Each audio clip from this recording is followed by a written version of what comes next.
Saya Adi Hidayat, putra dan kader asli Muhammadiyah.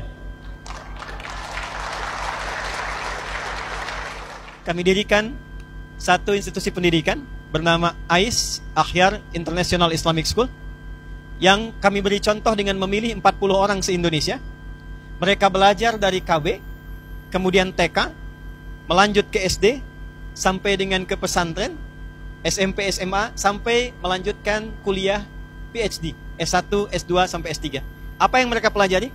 Di poros masjid, mereka menguatkan nilai spiritualnya. STK tidak lulus dari TK, kecuali mereka sudah hafal 5 juz Al-Quran. Mereka sudah paham bagaimana cara masuk masjid, mereka paham bagaimana berdoa saat masuk kendaraan, dan itu secara otomatis keluar. Masuk kendaraan, mereka berdoa. Bertemu orang tua, mereka mendoakan. Keluar dari masjid, sudah mengerti doanya. Masuk SD, mereka sudah hafal 30 juz ketika lulus SD. Di wisuda di Mekah dan Masjidil Haram. Lulus 30 juz ini bukan sekedar paham tentang Quran, tapi juga sudah tertanam dalam diri mereka nilai-nilai dasar pendidikan sesuai dengan harapan dan cita-citanya. Ada yang ingin jadi ulama, maka diberikan pendampingan sesuai dengan nilai keilmuannya. Ada yang ingin jadi arsitek, ada yang ingin jadi diplomat, sampai ada yang ingin jadi presiden. Maka SD lulus 30 juz dan diteruskan kemudian ke pesantren Ma'had Islam Rafia Akhyar yang berada di Banten. Ini akan mendidik mereka selama 6 tahun. Sudah hafal Qurannya, maka diinstallah ilmu pengetahuan yang sesuai dengan cita-cita mereka dan kebutuhan bangsa dan negara. Jadi di sini diajarkan, yang ingin menjadi menteri, maka kurikulum menterinya diturunkan. Maka kita berharap ada menteri perdagangan yang hafal Quran, ada menteri agama yang memang sudah paham tentang Quran, ya.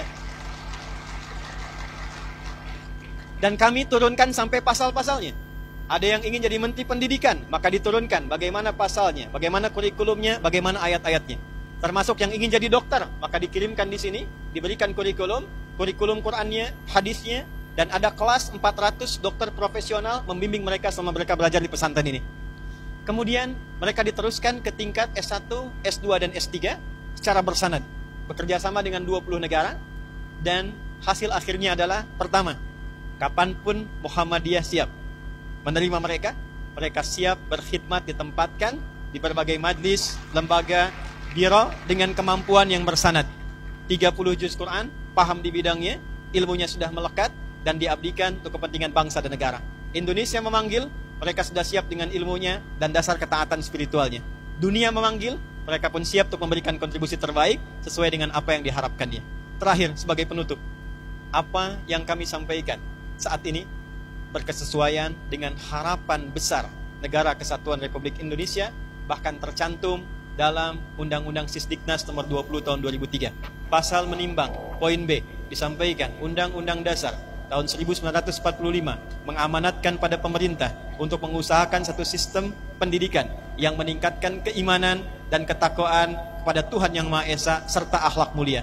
Ini peran kami untuk mewujudkannya. Bagi teman-teman yang di TNI hadir pada saat ini, 7 Sabta Marga, kami warga negara Indonesia yang bersendikan Pancasila. Kedua adalah patriot, ketiga adalah kesatria. Kami kesatria Indonesia yang beriman pada Tuhan Yang Maha Esa, menegakkan kebenaran, kejujuran, dan keadilan. Baru kemudian yang keempat menjadi tentara Indonesia. Tidak menjadi tentara kecuali dia beriman kepada Tuhan Yang Maha Esa.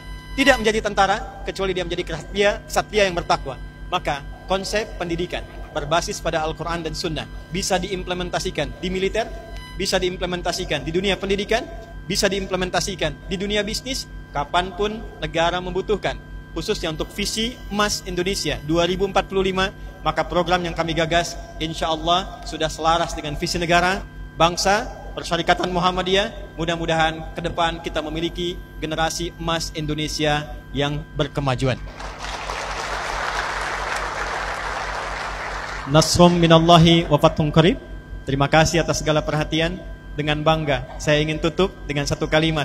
Saya Adi Hidayat, putra dan kader asli Muhammadiyah.